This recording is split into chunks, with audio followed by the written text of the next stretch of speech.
Hi and welcome back to class of Design of Machine Elements. I am Hitesh Raiyani, Assistant Professor at the Institute of Engineering and Technology. This is lecture 21, Compound Cylindrical Cell. The learning outcomes of these lectures is to learn the compound cylindrical cell and enclosures. So, in these lectures we learn the compound cylindrical cells and the design of enclosures. Now, consider the compound cylindrical cells.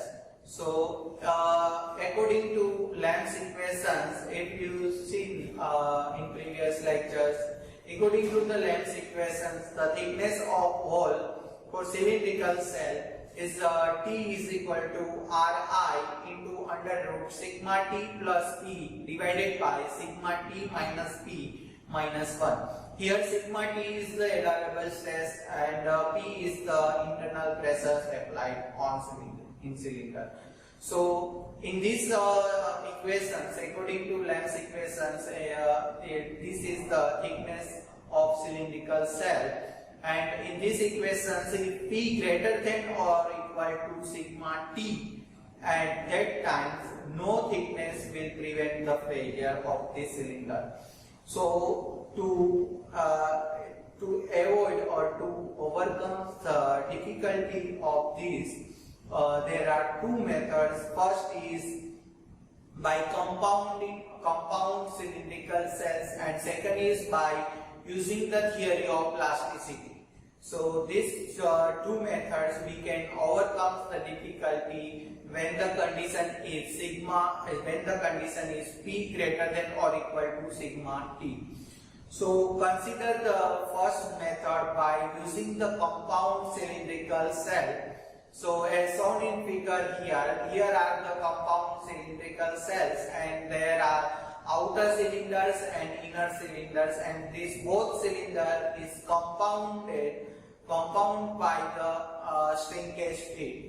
So you can see in cross sections of this compound cylindrical cell, there are the pink has cylinders is outer cylinders, and blue has cylinder is the inner cylinders, and these both cylinders are compound by the shrinkage plate. So let us consider the stresses in compound cylindrical cells. So as you know now, the compound cylinders is applied when the P greater than or equal to sigma T. So stresses in compound cylindrical cells. So consider a compound cylindrical cell, and here the Ri is the inner radius of the inner cylinders, and R2 is the outer radius of the inner cylinders, and R3 is equal to outer radius of the outer cylinders, and these both cylinders are compounded. So according to these compound cylindrical conditions, if you see, there are these both cylinders are shrinkage plate. So due to this shrinkage plate, there are the pressure exerted on inner cylinders and outer cylinders. So if we consider the inner cylinders,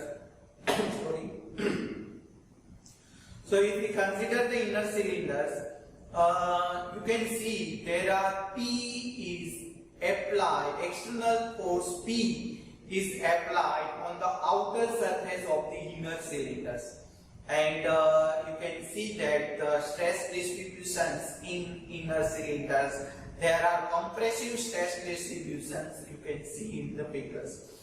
And if you see the outer cylinder conditions, the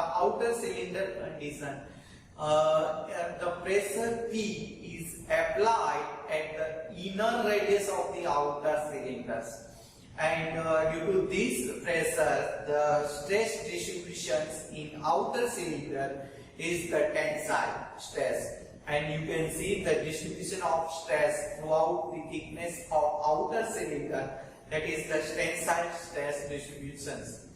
And if you consider the conditions of this compound cylinder subjected to internal pressures, so if you see that figure D shows the tangential stress distributions due to shrinkage fluid and internal pressure. Here the PI, that is internal pressure, is applied at the inner surface of the internal cylinders, and Ri is the radius of internal radius of inner cylinder, R2 is the outer radius of inner cylinders, and R3 is equal to outer radius of the outer cylinders.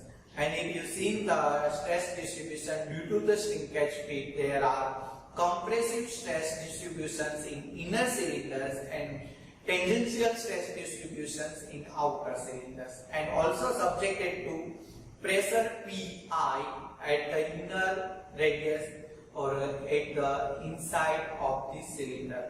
So if you consider these conditions and resultant stress distributions throughout this cylinder, so there are figure E shows the resultant stress distributions in this compound cylindrical cells, and you can see that the resultant compound cylindrical cells resultant stress distributions throughout the compound cylindrical cell in internal cylinders and outer cylinders both are the tensile.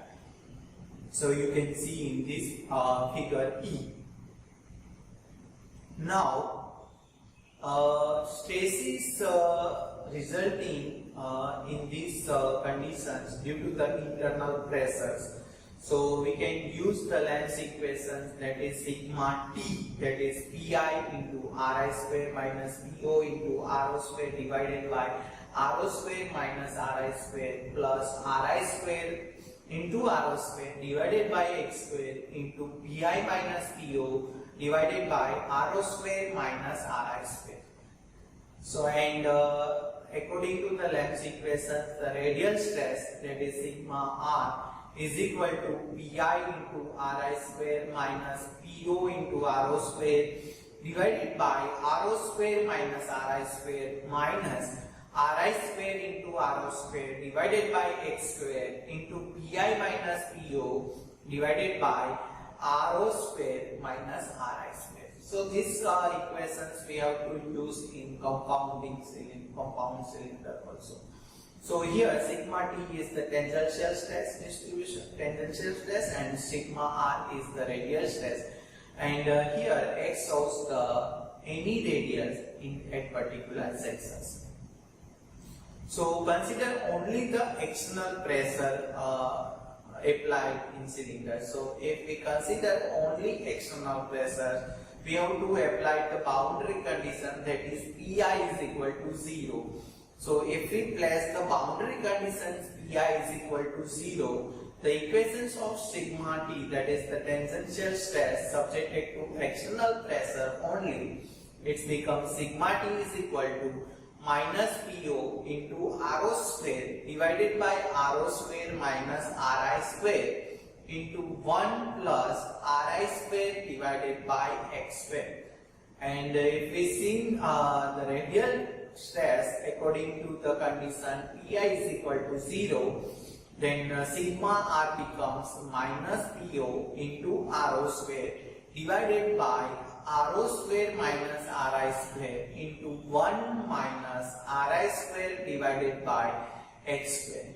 So this is the tangential stress and radial stress according to the condition, that is Pi is equal to 0. Now if you see the tangential stress according to Lenz's equation is like this, and radial stress according to Lenz's equations is like this. Now we have to apply these equations for the only internal pressure is applied. So consider the internal pressure only. At that time the boundary condition is Po is equal to 0. So we have to place the Po, that is the external pressure, is equal to 0. So the sigma T becomes is equal to sigma T is equal to Pi into Ri square divided by rho square minus ri square into 1 plus rho square divided by x square. And for these conditions, that is PO is equal to 0, sigma r becomes like pi into ri square upon rho square minus ri square into 1 minus rho square divided by x square. So this is the tangential stress and radial stress according to only internal pressure. Now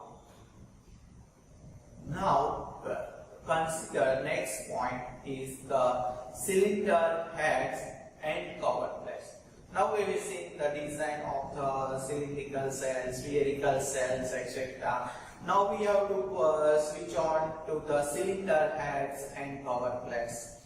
So the head of pressure vessels may have flat plates or slightly disc plate, and the design of these heads depends upon the following two factors. First factor is the types of connections between the head and the cylindrical hole. So which type of connections is between cylindrical hole and the end, that is considered while we have to design the head of pressure vessels. And second conditions to design the head is nature of loading. Which type of load is applied, that is either uniform distributions or concentrate load. So according to these two factors, that is nature of loadings and type of connections between head and cylinders hole, we have to design the head of pressure vessel. So consider the first case is the circular plate